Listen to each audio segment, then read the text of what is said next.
নমস্কার। গল্পের ঝুলিতে সকল শ্রোতা বন্ধুদের স্বাগত জানাই। আজ আপনাদের জন্য গল্পের ঝুলিতে রয়েছে মানিক বন্দ্যোপাধ্যায়ের লেখা মরব না সস্তায়। গল্পটি ভালো লাগলে একটি লাইক এবং কমেন্ট করে জানানোর অনুরোধ রইল। আর চ্যানেলে নতুন হয়ে থাকলে আরও গল্প শোনার জন্য চ্যানেলটি সাবস্ক্রাইব করতে কিন্তু ভুলবেন না। তাহলে চলুন শুনে নেওয়া যাক আজকের গল্প। বলে কিনা চুলোয় যাক তোমার ঘর সংসার, আমি এত খেটে খেটে মরতে পারবো না। দুজনেই বলে, যখন তখন, যে যাকে যখন বলার একটা সুযোগ বা অজুহাত পায়। পরস্পরের সঙ্গে পাল্লা দিয়ে চুলোয় পাঠাবার জন্যই যেন এতকাল ধরে গায়ে রক্ত জল করে তারা দুজনে সংসারটা গড়ে তুলেছে, টিকিয়ে রেখেছে। রেশন হয়তো না আনলেই নয়। ঋষিকেশ বলে, সংসার টানার জন্য খাটবো গাধার মতো, আবার রেশন আনতে বাজার করতেও ছুটতে হবে আমাকেই? ছেলেরা যেতে পারে না? কোথাকার নবাব এসেছে? মোহিনী বলে, আমার হয়েছে সব দিকে জ্বালা। দুদিন বাদে ওদের পরীক্ষা নেই, রাত জেগে জেগে কি চেহারা হয়েছে দেখতে পাও না? রেশন আনার কথা বলতে গেলে খেঁকিয়ে উঠবে। ঋষিকেশ বলে, মেয়ে দুটোকে পাঠাও, বাপের ঘাড়ে গিলবে আর মুটোবে, রেশনটা নিয়ে আসুক। মোহিনী ঝংকার দিয়ে বলে, হ্যাঁ, ওই ধ্বংস দুটো মেয়ে ভিড়ের মধ্যে যাবে রেশনের জন্য ধর্ণা দিতে। কাণ্ডজ্ঞান হারিয়েছ নাকি তুমি? চুলোয় যাক তোমার ঘর সংসার, আমি এত খেটে খেটে মরতে পারবো না। বলে গজর গজর করতে করতে ঋষিকেশ টাকা আর থলি হাতে নিয়ে রেশন আনতে যায়। স্কুল কলেজ আপিসের তারায় বিব্রত মোহিনী রান্নাঘর থেকে বড় মেয়েকে ডেকে বলে, শুভা, চট করে মশলাটা বেটে দে আমায়, এক হাতে কত করব। শুভা মিনতি জানিয়ে বলে, বাবার কাছে পড়াটা একটু বুঝে নিচ্ছি মা, বাবা তো এক্ষুনি আবার বাজারে চলে যাবে। কলেজে দেবে না, মাস্টার রাখবে না, নিজে নিজে পড়ে কেউ প্রাইভেটে পাশ করতে পারে? কী রেটে ফেল দেখছো তো। মোহিনী দেয়ালে ঠেস দিয়ে দাঁড় করানো শিলটা পেতে ধুতে ধুতে ঝংকার দিয়ে বলে, একটা ঠিকে ঝি পর্যন্ত রাখবে না, চুলোয় যাক তোমার ঘর সংসার, আমি এত খেটে খেটে মরতে পারবো না। শোভা উঠে এসে বলে, দাও বেটে দিচ্ছি, কাজ নেই আমার পরীক্ষায় পাশ করে।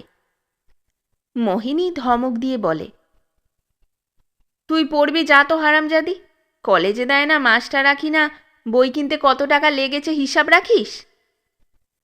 পুলক পড়া ফেলে লাফিয়ে উঠে আসে, মায়ের কাছে হাত দুটি জোর করে থিয়েটারি ঢঙে বলে, ফেল কি আমরা ইচ্ছে করে হই মা? আমাদের ফেল করাচ্ছে জানো না? বাংলাদেশের ছেলেরা কি হঠাৎ বোকাহাঁদা হয়ে গেছে? পরীক্ষা দিয়ে 70-75% ফেল করে। এত বড় ছেলের এই অস্বাভাবিক ছেলে মানুষই ঢংটুকুই কি সয় না মোহিনীর? ক্ষোভ, বিদ্বেষ, রাগ আর নালিশ দিয়ে একটা উগ্র প্রতিবাদের মতোই যে নিজেকে খাড়া রাখে, সে ছেলের একটু ছ্যাবলামির আঘাতেই যেন ঝিমিয়ে নেতিয়ে যায়। গায়ে এলিয়ে দিয়ে দীর্ঘ নিঃশ্বাস ফেলে চোখ বোজে। ভাই বোন দুজনেই ভড়কে যায়। শোভা ঝেঁজে ওঠে পুলকের ওপর, তোমায় ডেকেছিলাম মুরব্বিয়ানা করতে, যাও না নিজের ফেলের পড়া করো না গিয়ে। এই সরু প্যাসেজটুকু দিয়ে সকলের আনাগোনা। শিল ধোয়া জলে পায়ে পায়ে আনা ধুলো ময়লার কাদার মধ্যে বসে পড়ে মাকে দুহাতে বুকে জড়িয়ে শুভা বলে, অমন করো না মা, আমরা কি আগের মতো বোকা হাবা স্বার্থপর আছি? তোমার কষ্ট বুঝবো না? কি করি বলো? চোখ মেলে মেয়ের কোল থেকে নিজেকে সরিয়ে নিয়ে একটু বিহবলের মতন মোহিনী বলে, মাথাটা কেমন ঘুরে উঠল। কি হয়েছিল রে? কি বলছিস তোরা? পরক্ষণে সে যেন ক্ষেপে যায়, গলা ফাটিয়ে বলে, তুই যে হারামজাদি কাঁচা কাপড়টা পরে জলকাদার মধ্যে বসে পড়লি, কে আবার কাচবে তোর কাপড়? সাবান সোডা কে জোগাবে? বলতে বলতে সে আবার চোখ বুজে সেই জলকাদার মধ্যেই গা এলিয়ে দেয়। ডাক্তার আনতেই হয়। সেও আবার পেশাদার ডাক্তার। অভয় দিয়ে বলে, কমাস পারফেক্ট রেস্ট দিতে হবে। আমি একটা ভিটামিন টনিক লিখে দিচ্ছি, সেটা খাবেন। রোজ অন্তত আধশের দুধ চাই, তার বেশি হজম হবে না। তাই বিলাতি কোনো partially digested milk food. Pulak বলে, বাবা 2 টাকা দিয়ে ওকে যেতে বলো। মোহিনী ধার করা আইস ব্যাগটা চেপে ধরে রেখে শুভা জানালা দিয়ে বাইরে তাকিয়ে থাকে। রায়বাবুদের বাড়ির সামনে মোটরটা দাঁড়িয়ে আছে। ভিতরে সিটে বসে সিগারেট টানছে ড্রাইভার করালি। সিগারেট টানতে টানতে 2-1বার উৎসুক চোখ তুলে জানালার দিকে তাকাচ্ছে। ঘরের মধ্যে তাকে ভালো দেখতে পাচ্ছে না।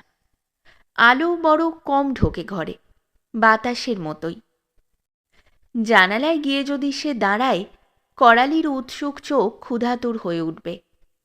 শুধু চোখ, এমনিতে মুখে তার সর্বদাই একটা নিশ্চিন্ত নির্লিপ্ত ভাব। রায়বাবুদের বাড়ির মেয়েদের কাছে শুভা শুনেছে করালির কেউ নেই, যা রোজগার করে সব নিজের জন্য খরচ হয়। আমাদের মতো গন্ধ তেল সাবান মাখে জানিস। প্রথম ভাবতাম চুরি করে বুঝি, তারপর দেখা গেল না, বাবু নিজের পয়সাতেই কেনে। ঘর ভাড়া লাগে না, খাওয়া খরচ লাগে না। সিগারেট ফেলে দিয়ে করালি চিৎ করে শুয়ে পড়ে। বেলা 10টা বাজে। 10-15 মিনিটের মধ্যে রায়বাবু এসে গাড়িতে উঠবে। কিন্তু শুভা জানে তারই মধ্যে করালি একটু ঘুমিয়ে নিতে পারবে। সে লক্ষ্য করেছে ফাঁক পেলে যখন ইচ্ছা করালি ঘুমিয়ে নিতে পারে। ঠিক তাই, করালি শুয়ে পড়ার 5 মিনিট পরে রায়বাবু বেরিয়ে আসে। করালির ঘুম ভাঙিয়ে ডেকে তুলতে হয়। নিজের সিটে বসে গাড়িতে স্টার্ট দিয়ে আরেকবার সে উৎসুক চোখে জানালার দিকে তাকায়। শুভা ভাবে, যদি সম্ভব হতো, সঙ্গত হতো তার সঙ্গে করালির কথা বলা, তাকে তার মনের কামনা জানানো। যদি সম্ভবত সঙ্গত হতো করালিকে তার জানানো যে তার মনের ইচ্ছায় তারও সায় আছে। অনায়াসে করালি কোনো আত্মীয়কে দিয়ে প্রস্তাব পাঠাতে পারত তার বাবার কাছে। তারপর শুভ হোক অশুভ হোক, কোনো এক লগ্নে বাবার ঘাড় থেকে তার দায় নামত, আর তাদের দুজনেরই স্বাদ সমস্যা মিটে যেত। একা রায় একা ভোগ করার বদলে তার বোঝা ঘাড়ে নিয়ে কত খুশি আর কৃতার্থ হতো করালি। রায়বাবুদের পেট মোটা বিড়ালটা অনেকক্ষণ থেকে ঘরের আনাচে কানাচে শুঁকে বেড়াচ্ছিল। এ বাড়িতে আষ্টে গন্ধ পাওয়া যায় কদাচিৎ, দুধ রাখা হয় নামমাত্র। কে জানে বড়লোকের বাড়ির পোষা আদুরে বিড়াল এ বাড়িতে এসেছে কেন। মাছ দুধ এঁটো কাটার লোভে পরের বাড়ি যাবার কোনোই দরকার তোর নেই। বিড়ালটাকে লাফ দিয়ে তাকে উঠে সেখান থেকে পুরনো ভাঙা আলমারিটার উপর উঠে যেতে দেখে শোভা বুঝতে পারে বাচ্চা পাড়ার জন্য সে নিরাপদ স্থান খুঁজছে। গতবার ওর বাচ্চাগুলিকে রায়বাবুরা মেরে ফেলেছিল, কিন্তু একটা বিড়াল কি করে টের পেল এত ছ্যাঁকা পোড়া খেয়েও তাদের প্রাণটা কোমল রয়ে গেছে, তার বাচ্চাগুলিকে মারবার মতো নিষ্ঠুর তারা হতে পারবে না। বাইরে কড়া নাড়তে শোভা জিজ্ঞাসা করে, কে? জবাব আসে, আমি রায়বাবুদের রাঁধুনি, ওদের বিড়ালটাকে খুঁজছি। শোভা অবাক হয়ে যায়। রায়বাবুদের নতুন রাঁধুনির এমন চেনা গলা। উঠে গিয়ে দরজা খুলে সে হাঁ করে চেয়ে থাকে। সুরমা বলে, তোমাদের বাড়ি নাকি এটা? শুভার গলায় কথা জড়িয়ে যায়। কোনো মতে সে বলে, ভেতরে আসুন দিদিমণি, বিড়ালটা এসেছে। কতদিন আর হবে? সুরমার কাছে স্কুলে বাংলা পড়ত। সব দিদিমণির চেয়ে তারই বোধহয় মেজাজ ছিল কড়া আর ধমক ছিল বেশি। সিঁথিতে সরু করে সিঁদুর দিয়ে চওড়া পাড় শাড়ি পরে স্কুলে আসত। আজ তার পরনে থান। সে রাঁধুনিগিরি করে রায়বাবুদের বাড়ি। ভিতরে গিয়ে মাথায় আইস ব্যাগ বসানো মোহিনীকে দেখে সুরমা বলে, তোমার মা বুঝি? কি অসুখ? শুভা বলে, না খেয়ে খাটুনি চিন্তাভাবনায় মাথা ঘুরে পড়ে গিয়েছিল। কিন্তু দিদিমণি, আপনি রান্নার কাজ নিলেন কেন? এ প্রশ্ন যে উঠবে এবং তার জবাবও যে দিতে হবে সে তো জানা কথাই।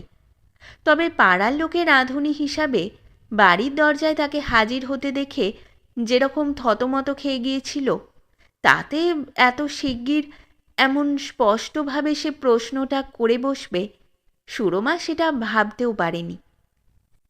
সেই বরং ভাবছিল কিভাবে কথাটা তুলে এককালের ছাত্রীকে সংক্ষেপে ব্যাপারটা বুঝিয়ে দেওয়া যায়। সুরমা ধীরে ধীরে বলে, আর বলো কেন, স্কুল থেকে বিদায় করে দিলে আর এক জায়গায় কাজ জোটাবো তবে তো। কিন্তু ছেলেপুলে নিয়ে খাই কি? বসে থাকলে কি আমাদের চলে? ওদের রাঁধুনিটা পাড়ায় থাকে, কাজ ছেড়ে দেবে শুনে ভাবলাম আমিই ঢুকে পড়ি। আমার পেটটা তো চলবে, মাস গেলে কটা টাকা তো পাবো। দুবেলা রাঁধি, দুপুরবেলা কাজের খোঁজে বেরোই। শোভা বারবার পরনে ধুতিটার দিকে তাকাচ্ছে খেয়াল করে সুরমা একটু হাসে, বলে, না, বিধবা হয়নি, উনি বেঁচেই আছেন। বসে খাচ্ছেন বলে রাগ করে বিধবার বেশও ধরিনি।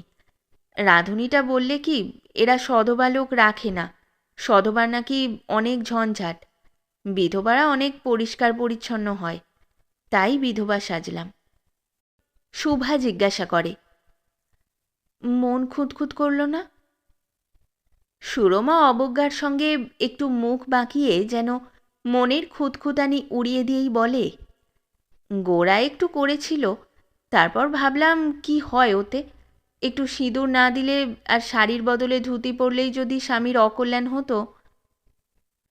কথা শেষ করে না, আলমারির উপর থেকে বিড়ালটাকে নামিয়ে নিয়ে বলে, না, যাই এবার, উনান কামাই যাচ্ছে।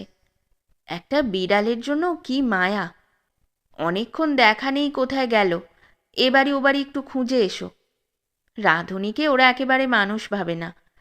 আগে ভাবতাম বড়লোক সেক্রেটারির কাছে টিচাররাই বোধহয় মানুষ নয়, এখন দেখছি গরিব হলেই মানুষ থাকে না।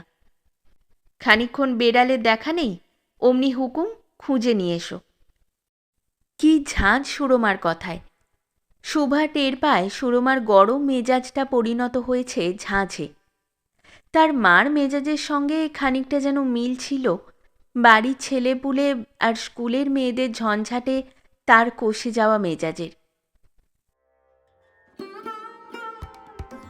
শেষ হলো আমাদের আজকের গল্প।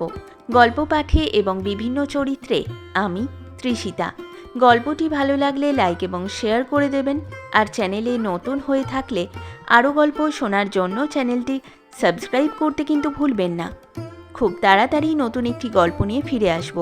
সকলে ভালো থাকুন, শুনতে থাকুন গল্পের ঝুলি।